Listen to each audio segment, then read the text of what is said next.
Anime बस एक cartoon नहीं है, एनिमे एक ब्लेंड है art, story telling and emotions का जो हर एजेस को कैप्टिवेट करती है। तो अगर आप भी एनिमे देखना चाहते हैं पर आपको ये नहीं पता है कि आपको कौन सा एनिमे से स्टार्ट करना चाहिए, तो आपने एक सही वीडियो क्लिक की है।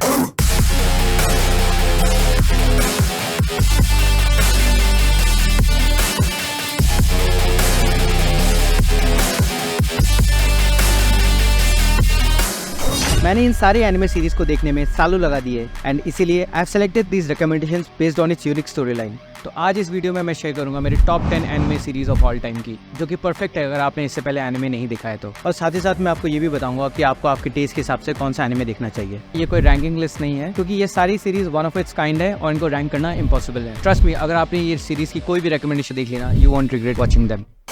नारुतो, ये दो अलग अलग सीरीज है, एक है नारुतो, एक है नारुतो शिपुडेन। आपको इन दोनों को साथ में देखना पड़ेगा। नारुतो जो सीरीज है वो आपको पहले बेस प्रोवाइड करेगी नारुतो वर्ल्ड के बारे में और निंजा वर्ल्ड कैसा होता है, और नारुतो शिपुडेन आपको मेन स्टोरी लाइन प्रोवाइड करती है जो भी नारुतो वर्ल्ड की है। ये सीरीज एक्सप्लोर करती है of the themes like never giving up, the power of friendship and the quest for self identity, और यही है जो इसको सबसे ज्यादा रिलेटेबल और इंस्पायरिंग बनाती है अपने व्यूअर्स के लिए।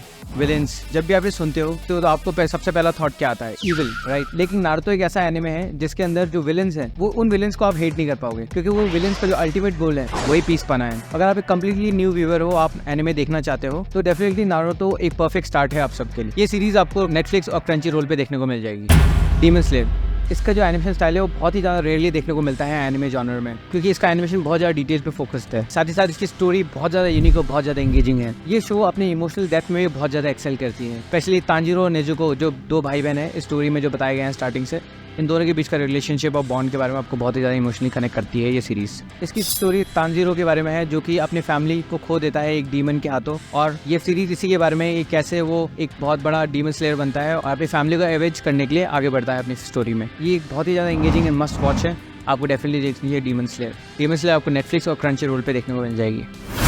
Attack on Titans, Attack on Titans one of the top rated anime series है of all time. Attack on Titans famous है अपनी स्टोरी और अपने प्लॉट ट्विस्ट के लिए। अटैक ऑन टाइटन आपको फ्रीडम के बारे में बताती है, सैक्रिफाइसेस को बताती है और ह्यूमैनिटी के बारे में बहुत कुछ बताती है। अटैक ऑन टाइटन एक ऐसी दुनिया में सेटल्ड है जहाँ पे मैन ईटिंग जायंट्स होते हैं दुनिया में, और उसी से बचने के लिए इंसानों को एक वॉल के अंदर रहना पड़ता है। और ये स्टोरी आगे बढ़कर टाइटन्स के ट्रुथ को एक्सप्लेन करती है हमें, और ये प्लॉट ट्विस्ट आपको बहुत ही ज्यादा एंगेजिंग लगेगा। हो सकता है ये जो सीरीज है इसका स्टार्टिंग है वो थोड़ा सा स्लो होगा, पर यही इस सीरीज का बेस्ट क्वालिटी है, क्योंकि इवेंचुअली यही स्टोरी है जो बहुत अच्छे प्लॉट ट्विस्ट में कन्वर्ट होती है और आपको बहुत थ्रिलिंग एक्सपीरियंस देती है। आपको डेफिनेटली देखनी चाहिए attack on Titans. Attack on titans आपको नेटफ्लिक्स और क्रंची रोल पे देखने को मिल जाएगी। डेथ नोट, ये कहानी बात करती है लाइट यागामी की, जिसको एक मिस्टीरियस नोटबुक मिलती है। इस नोटबुक को यूज करके लाइट किसी भी इंसान का नाम लिखकर उसे मार सकता है जब तक उसको उसका चेहरा याद हो, और लाइट इसी शक्ति को यूज करके यूटोपियन दुनिया क्रिएट करना चाहता है जहाँ वो सारे क्रिमिनल्स को मार देगा और खुद भगवान बनने की कोशिश करता है। ये जो शुरुआत होती है लाइट के पावर स्ट्रगल और उसके करप्शन की। ये कहानी बात करती है कि कैसे इवेंचुअली लाइट खुद एक क्रिमिनल बन जाता है अपने इंटेंशन को जस्टिफाई करने की कोशिश में।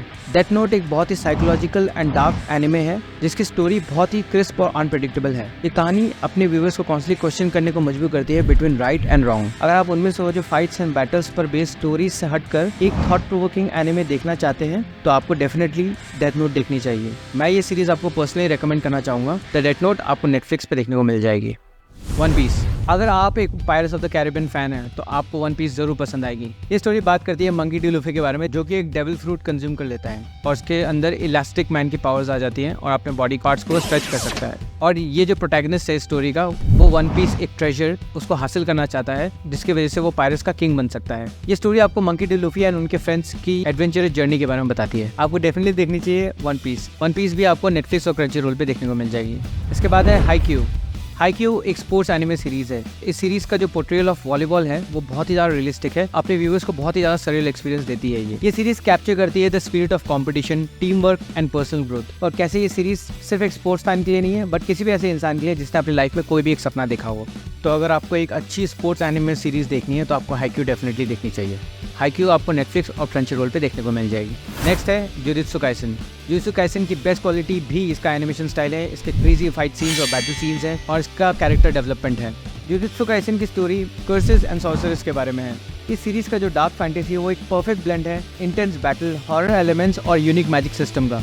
जुजुत्सु काइसेन का एनिमेशन स्टाइल बहुत ही ज़्यादा फास्ट पेस है और किसी भी ऐसे व्यूवर को बहुत ही ज़्यादा एंगेज करता है जिसको फाइट सीन देखना बहुत पसंद है। जुजुत्सु काइसेन को 2022 में टोक्यो एनिमे अवार्ड भी मिला है। जुजुत्सु काइसेन देखना आप बिल्कुल भी रिग्रेट नहीं करोगे, आपको डेफिनेटली देखनी चाहिए जुजुत्सु काइसेन। जुजुत्सु काइसेन आपको नेटफ्लिक्स और क्रंचीरोल पे देखने को मिल जाएगी। इसके बाद है ब्लीच। ब्लीच एक बहुत ही अंडररेटेड एनिमे है, स्पेशली इंडिया में, बट बाहर इसकी बहुत ही बड़ी ह्यूज फैन फॉलोइंग है। ब्लीच एक मस्ट वॉच है और जानी जाती है अपने unique blend for supernatural elements and action pack story line. ये सीरीज का जो कैरेक्टर स्टाइलिंग है वो बहुत ही ज़्यादा यूनिक है और इसके जो इंटेंस बैटल सीन्स हैं वो अपने व्यूअर्स को बहुत ही ज़्यादा इंगेजिंग एक्सपीरियंस देती है। ये series life, death and after life के बारे में भी बात करती है। बहुत लोग ब्लीच को देखना शुरू तो कर देते हैं बट इसको बीच में छोड़ देते हैं। इसका कारण यही है कि इसमें फिलर एपिसोड्स बहुत सारे हैं, तो मैं आपको सजेस्ट करूंगा कि आप इसके फिलर एपिसोड्स को आइडेंटिफाई करो और उनको देखना आप स्किप कर सकते हो कि इसकी जो मेन स्टोरी लाइन है वो बहुत ही ज़्यादा अमेजिंग है और आपको बहुत ही ज़्यादा एंगेजिंग एक्सपीरियंस देगी। उसका एनिमेशन जो अभी का, जो आज के टाइम पे जो ब्लीच चल रही है, उसका जो एनिमेशन है वो बहुत हाई क्वालिटी का है। आपको ये सीरीज़ भी नेटफ्लिक्स और क्रंचीरोल पे देखने को मिल जाएगी। माय हीरो एकेडमी, अगर आप उनमें से हो जो टिपिकल सुपर हीरो मूवीज़ और सीरीज़ देखकर थक गए हो तो आपको डेफिनेटली माय हीरो एकेडमी देखनी चाहिए। माय हीरो एकेडमी रीडिफाइन करती है सुपर हीरो जॉनर्स को। ये कहानी एक ऐसी दुनिया में है जहां हर इंसान के पास कोई ना कोई सुपर हीरो पावर होती है। वहीं एक बच्चा है जो एक सुपर हीरो बनना चाहता है पर उसके अंदर कोई भी पावर्स नहीं होती और इवेंचुअली उसको उसकी दुनिया का one of the greatest super hero की पावर्स इनहेरिट होती है। और ये कहानी उसी बच्चे की जर्नी के बारे में है कि कैसे वो ग्रेटेस्ट सुपर हीरो बनता है। ये सीरीज बर्डन ऑफ पावर और हीरोइज्म को भी बहुत अच्छे एक्सप्लेन करने की कोशिश करती है। ये सीरीज आपको डेफिनेटली देखनी चाहिए अगर आपको सुपर हीरो जॉनर्स पसंद है तो। ये सीरीज भी आपको नेटफ्लिक्स और क्रंचीरोल पे देखने को मिल जाएगी। Tokyo Revengers.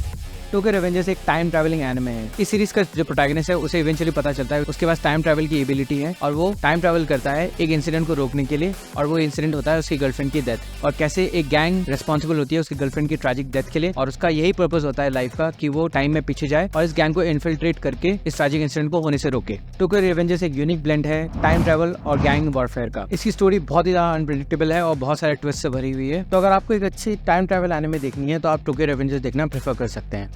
टोक्यो रिवेंजर्स आपको नेटफ्लिक्स और क्रंचीरोल पे देखने को मिल जाएगी। आप में से जो भी एनिमे पहली बार देख रहे हैं या एनिमे सीरीज को पहली बार देख रहे हैं, मैं उनके लिए एक चीज़ कहना चाहूँगा।